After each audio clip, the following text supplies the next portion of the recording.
Truth, Peace, Hotep, Day Week 1961. This video is going to basically give my viewpoint on spiritual consciousness, and not versus social consciousness, but what it means for me to be spiritually conscious and what it means to me to be socially conscious. And let me deal with the social consciousness first. I've always been socially conscious. You know, my mother was one person that, you know, looking at the social issues, I'm a child of the 60s, you know, looking on TV, I don't remember Malcolm X, you know, being killed.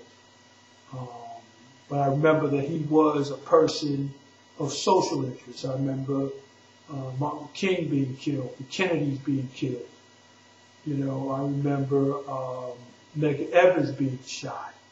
I remember, you know, SNCC and what they did, and you know all the, you know, all those issues back then, you know, that had to pertain to civil rights. Because at that time, I do remember that, you know, there were places that black people couldn't go, even from New York City, to see them, the marches, and not understanding that, you know, I always thought it had to do with a Southern thing, you know, not a New York City thing. So, you know, I was like, wow, now I understand why my mother moved from North Carolina, because, you know, in all truth, now that I'm back here in North Carolina, I see why socially this was not a place to raise any children. I mean, the issue of our ancestors being brought over here into slavery, I mean, how can you not be socially conscious? And, you know, I've had opportunity to be part of this system in terms of capitalism. I've owned several corporations myself. I've helped run other corporations, and, you know, I've worked for Fortune 70 companies. You know, had great benefits, and, you know, it was in a financial, you know, system, and, you know, it was good money. It was, you know, shirt and tie and all that. You know, you got to, you know, run with people, you know, Lower Manhattan. You know, I used to always like to hang out in Harlem and, you know, things like that. You know, 96th Street and things. But anyway, what I'm saying is that you get caught up into thinking that everything's all good. Now, in terms of my spiritual foundation, running with all that all good stuff, I didn't feel right. And, you know, I've done my thing when I was in my 20s. I was introduced to the plight of Africa at the age of 19. I worked for a brother, Frank Weston, and he opened up my eyes to what Africa was all about, monetarily.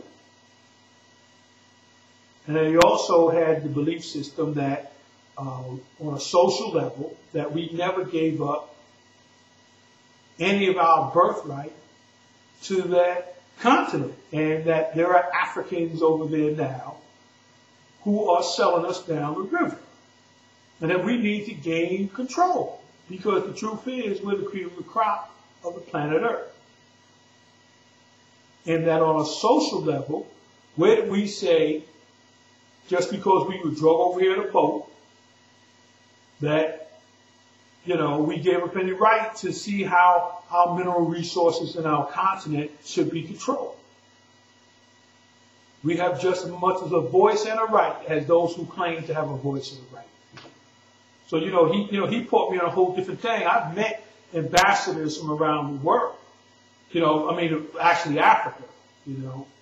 I've dealt with people, I remember when Zimbabwe had just changed its name from Rhodesia. I met some brothers, some African brothers who were in the military struggle, who, you know, his brother told me about how he had to sit in the bush while he watched white people and also black people who were compliant slaughter his whole village. Because he knew that if he jumped out, there were like, say there was 100 of them and there was only 20 of them, like, hiding and looking in the bush. They said, if we die now, we're not going to make it. Because, you know, there's going to be 20 less of us. So he had to watch his family die. He says, y'all black people over here just don't understand what it took for us, for you and me to meet. And he was right. Because I was from America, you know, even though I'm from the South Bronx, and, you know, that's not the best place in the world, you know, to raise children, you know what I mean? Because, again, you know, there's another social issues that come from that, but there's also a lot of spiritual things happening to me that I didn't have an understanding of, that, you know, makes me who I am. So, yes, through social consciousness, I moved into spiritual consciousness because it was, to me, it's a natural progression. Now, I'm not saying that people who are in social consciousness don't have a spiritual understanding, but if you get stuck into that social consciousness position, it doesn't give you a good view of spiritual consciousness. And so, you know, there's always going to be that clashing.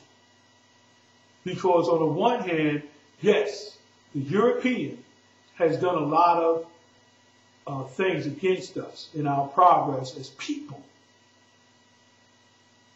But on a spiritual level, I say the white man is irrelevant. Because you are where you are. When you are born, you are where you're at.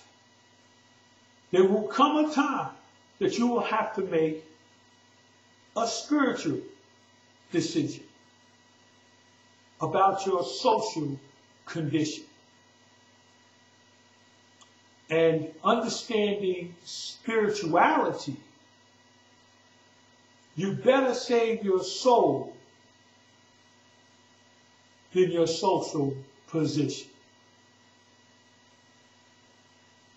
So that's part one of this. You know, I went more into the social thing, but, you know, what I'm saying is that there is a difference. So now I'm putting this video out, see what the response are, and I'm putting another video out. See what happens. See what's on other people's minds. Peace.